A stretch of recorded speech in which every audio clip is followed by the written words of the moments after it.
నా పేరు సత్యనారాయణ. నాది చించల్పేట్ విలేజ్, నవపేట్ మండల్, వికారాబాద్ జిల్లా. అయితే ఈ మధ్యనే ఒకటి RRR అలాట్మెంట్ అని మా పొలాలపై నుంచి వేయడం జరిగింది. ఆ పొలాలపై నుంచి ఎట్లా ఉందంటే ఆల్రెడీ కేసీఆర్ పీరియడ్లో ఉత్తర భాగము దక్షిణ భాగము 2 భాగాలు అలాట్మెంట్ చేసిపోయాడు. మాకు ఇంచుమించు మాకు ఈ దక్షిణ భాగంలో ఒక 3 కిలోమీటర్ దూరం నుంచే ఉండే. ఆ 3 కిలోమీటర్ దూరం నుంచి తీసేసి ఇప్పుడు మాకు ఇక్కడ ఇంచుమించు ఇక్కడ వేసేసి మా పొలాలపై వేసి RRR తీసుకుపోతుండు. ఉత్తర భాగంలోనేమో సేమ్ కేసీఆర్ చేసిన అలాట్మెంట్ మాత్రమే అమౌంట్ చేస్తుండు. ఇక్కడేమో వీళ్ళు 3 కిలోమీటర్ దూరం తీసుకొచ్చి వాళ్ళు చేయడంలో అంతర్యం మాకు తెలియట్లేదు. ఎందుకంటే మాకు ఏం అనుమానం వస్తుందంటే వాళ్ళ సొంత పొలాలు ఇక్కడ కొడంగల్లో వాళ్ళ సొంత పొలాలు సీఎం కానీ ఇంకోరి కానీ పెద్ద పెద్ద లీడర్లే ఉన్నాయి కాబట్టి వాళ్ళ సొంత పొలాలకు మా మామూలు రైతులపై నుంచి తీసుకెళ్ళడానికి లాభం పొందడానికి మాత్రమే వాళ్ళు ఉపయోగించుకుంటారు. కానీ మాకు ఎలాంటి లాభం లేదని మేము అనుకుంటున్నాం. ఇంకోటి ఎందుకు మేము లాభం లేదనుకుంటామంటే RRR అనేది ఒక రింగులాగా ఉండాలి. ఆ రింగును వచ్చేసి మామూలు పోయినట్టు డ్యాన్సులు చేసుకుంటా ఒకటి పక్కకు గొప్పోడు రాగానే పక్క జరగడము, పేదోడు రాగానే సైడ్ పైన పోవడము, ఇది ఎంతవరకు సమంజసమని ఒకసారి మేధావులను ఆలోచించమని చెప్తున్నాం. ఇంకోటి ఏంటంటే సరే మేము RRRకు కానీ ఇంకో దానికి రాష్ట్రం అభివృద్ధి చెందాలి, భావితరాలు బాగుండాలని మేము ఈయన సహకరిస్తాం. అది ఎట్లా సహకరిస్తామంటే అందరికీ సమన్యాయం ఉండాలి. గొప్పోని కానీ పేదోని కానీ ఒకే విధంగా సమన్యాయం ఉంటే మేము ఈయన సహకరిస్తాం.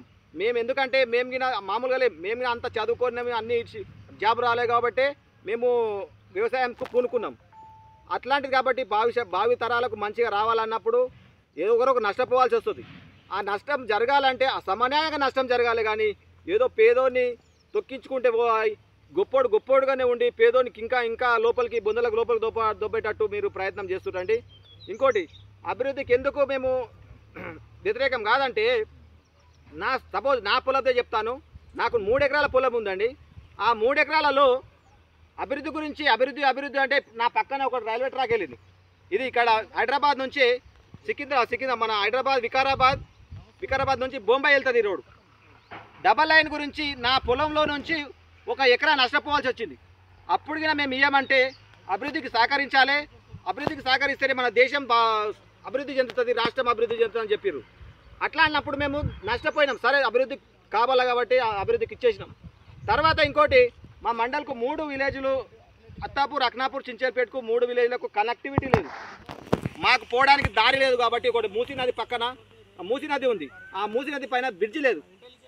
ఆ బ్రిడ్జి శాంక్షన్ అయినప్పుడు ఆ బ్రిడ్జి గురించి పొలం సరిపోతలేదంటే పక్కకు ప్లేస్ సరిపోతలేదంటే ఒక అర్ధ ఎకరా మేము అభివృద్ధి గురించి సహకరించి ఆ బ్రిడ్జి గురించి వదిలిపెట్టేసినాం. ఒక అర్ధ ఎకరా ఇక్కడ 1 ఎకరా ఇంచుమించు 1.5 పోయింది. 1.5 పోయినప్పుడు అభివృద్ధి జరుగుతుంది. ఇంకో మిగిలింది నాకు 1.5 ఎకరా. అన్ని సౌకర్యాలు మనకు ఉన్న దాంట్లో చేసుకుందాము, అభివృద్ధి చెందుదామని నేను సహకరించి ఇచ్చేసిన. ఇప్పుడు రైతు అభివృద్ధి చెందాలి కదా. అభివృద్ధి చెందినప్పుడు నేను పొలంలో బోరు వేసుకొని మంచి కూరగాయలు మంచి సారమంతా పోయిన పొలం కాబట్టి కూరగాయలు వేసుకొని నేను వ్యవసాయం జీవనం సాధిస్తున్నాం.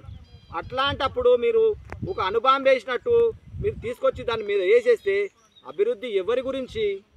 మీకు రైలు బేలు మార్గాలు కావాలి, మండలుకోవడానికి బ్రిడ్జిలు కావాలి, మళ్ళీ మీ ఫామ్ హౌస్లు కోనికి RRR రోడ్డు 100-200 మీటర్ల వెడల్పుతో RRR వేసుకొని మీరు అభివృద్ధి ఎందుకొని మీరు ఫామ్ హౌస్లో పండుకోవడానికి అభివృద్ధి లేదంటే సామాన్య రైతుగా చెందడానికి అభివృద్ధి? ఈ RRR గురించి మేము క్వశ్చన్ చేస్తున్నాం.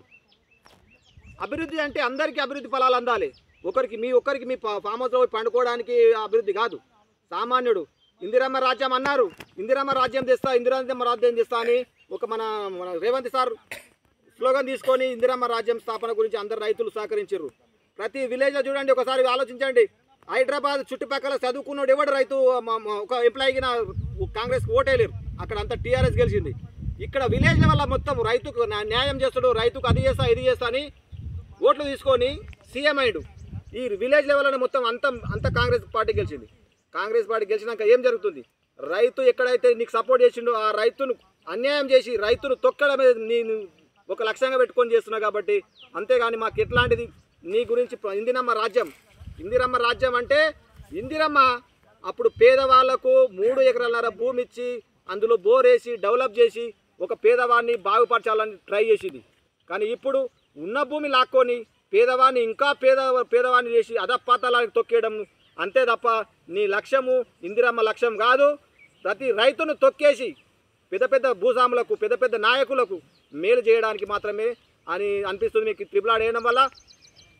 పాత అలైన్మెంట్లో ఏ రైతు ఏడ్చిండండి? పాత అలైన్మెంట్ చేసిరు, ఏ రైతు ఏడ్చిండు? ఏ గొప్పవాడు ఏడ్చిండు మా రైతు మా పొలం పైకి పోదని చెప్పండి. ఒక్క రైతు మాకు వీడియో చూపించండి. ఒక్క రైతు మాకు అడ్డం వచ్చినట్టు ఒక దగ్గర మెమోరాండం చూపెట్టండి. ఏ ఆఫీసర్కి ఇచ్చిండు, ఏ ఎమ్మెల్యేకి ఇచ్చిండు ఆ పాత అలైన్మెంట్లో ఉన్నప్పుడు? ఏ గొప్పవాడు కానీ ఏ ఎమ్మెల్యే కానీ ఎవరైనా మాకు అన్యాయం జరుగుతుంది వచ్చిందా చూపెట్టండి. మాకు అన్యాయం మామూలు వ్యక్తుల దగ్గర మామూలు రైతులది అన్యాయం జరుగుతుంది అని మేము ఎన్నోసార్లు ఎవరి దగ్గరికి పోయినా మెమోరాండాలు ఇచ్చినా ఎవరు పట్టించుకునే పరిస్థితి లేదు. ఒక్కసారి ఆలోచించండి. మాకు న్యాయం జరగాలి. న్యాయం మాకు త్రిపుల్ ఆర్ మాత్రం మా పొలాల పైన వద్దండి. మా బతుకులు మేము బతకనివ్వండి అంతే తప్ప మీ త్రిపుల్ ఆర్ మాకు అవసరం లేదు. ఇప్పుడు ఇది చూసినాం, ఒకటి మా పక్క నుంచి కనెక్టివిటీకి లేదు. ఒక మండల్కోవడానికి కనెక్టివిటీ సౌకర్యం లేనికి మాకు ఉపయోగం లేనట్టు రోడ్లు వేయండి. ప్రతి నియోజకవర్గంలో కొన్ని వేల కిలోమీటర్ల మామూలు రోడ్లు మంచి రోడ్లు అన్ని చెత్తగా అయిపోయినాయి. గుంతలు పడి అలా కింద పడి చచ్చిపోయి మరణం వచ్చింది. అట్లాంటి రోడ్లు బాగు చేయండి. డబల్ రోడ్ చేయండి. మంచిగా డాంబర్ వేసి మంచిగా చేస్తే దాని మీదకి రావడం పోవడానికి సౌకర్యంగా ఉంటుంది. మాకు ఇంతకు 30-40 కిలోమీటర్లు హైదరాబాద్ పోవడానికి మాకు ఏమవసరం అండి త్రిపుల్ ఆర్? చెప్పండి. ఈ 30-40 కిలోమీటర్లు మంచి రోడ్లు మీకు చిన్న రోడ్లు అయినా మంచిగా నీట్గా ఉంటే మేము సేఫ్గా పోయి సేఫ్గా ఇంటికి వస్తాం. ఆ గుంతలు పెట్టేసి అవి అక్కడనే ఉండని మేము పెద్దగా పోని మీరేమో మా పెద్ద బిల్డింగ్ పెద్ద రోడ్లు వేసుకొని పెద్ద రియల్ ఎస్టేట్ వ్యాపారాలు చేయడానికి మీరు రాజమార్గాలు వేస్తారు. కాబట్టి ఇదంతా వ్యతిరేకిస్తున్నాం. ఒకటే ఫైనల్గా చెప్తున్నాం, రేవంత్ సార్ మీరు ఖచ్చితంగా ఈ పొలాలు మీరు తీసుకోవాలి అనుకుంటే మా శవాల మీదకి వెళ్ళి మీరు కుటుంబంతో సహా ఈ రోడ్లపైన పొలాలపైన వచ్చి మేము శవాలైతే వెళ్తాం. ఆ శవాలపైన రోడ్లు వేసుకుంటారా బిల్డింగ్ కట్టుకుంటారా అది మీ ఇష్టం. మీ ఫ్యూచర్ మీరే చూసుకోండి, మా ఫ్యూచర్ చూడకండి అంతే. కానీ రైతులు కాపాడండి. రైతే వెన్నెముక అంటారు. ఆ వెన్నెముకను విరిచేయడానికి మీరు నాంది పలకకండి. మీరు పునాది కాకండి. మీ పేరు భవిష్యత్తులో నిలబడేటట్టు చేయకండి. మన రైతు రాజ్యం నిలబడాలి. రైతు రాజా అన్నారు కాబట్టి ఆ రైతును కాపాడే ప్రయత్నం చేయండి. ఒక అన్యాయమైన మార్గాల్లో వెళ్ళకండి. అందరికీ సమన్యాయం జరిగేటట్టు చేయండి. గొప్పోడైనా పేదోడైనా ఆ విధంగా చేస్తే మీరు సీఎం అంటారు. కానీ ఇది చిన్న వాళ్ళని తొక్కేయడం పెద్ద వాళ్ళను ఏదో బలిపశువుని చేయడం ఇది మీకు మంచిది కాదండి.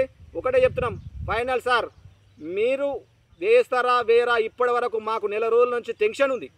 అది ఏమవుతుంది ఒక్క ఆఫీసర్ వచ్చి చెప్తలేడు ఏది అవుతుందో అది అవుతుందని. అంతేగాని ఎట్లాంటి గందరగోళ పరిస్థితుల్లో పెట్టి మీరు ఏమన్నా గంటరా పోయి ఏమన్నా చేసుకోండి అని ఒక ఏదో పిచ్చుక మీద బ్రహ్మాస్త్రం ఇచ్చినట్టు ఇచ్చిపెట్టేసి అది మమ్మల్ని చంపుతుందా వస్తుందా మాకు అర్థమైతలేదు. ఒకసారి క్లారిటీ ఇవ్వండి అదిగిన.